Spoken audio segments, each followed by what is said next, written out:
मुहर्रमुल हराम 61 हिजरी। आज का दिन करबला के सलार मौला अब्बास से मंसूब है। आप इमाम हुसैन के भाई हैं। आप बनी हाशिम के वो जवान हैं जिसका खौफ दुश्मन की नींदें तक छीन लेता।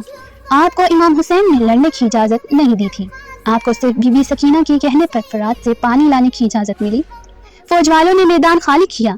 आपका रौब इतना था, आपने फरात से मश्क में पानी भरा। एक टीले के पीछे छुपे कातिल ने आप पर वार किया। आपका दायां बाजू कलम हुआ, फिर बायां बाजू कलम हुआ। आपने मश्क सकीना को अपने दांतों में लिया।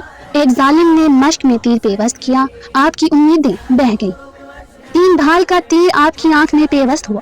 जब घोड़े की ज़ैन से जमीन पर आते हैं तो हाथों का सहारा लेते हैं, लेकिन अफसोस कि आपके हाथ नहीं थे। आपने घोड़े को हुक्म दिया, खैमेगाह से दूर ले जाओ।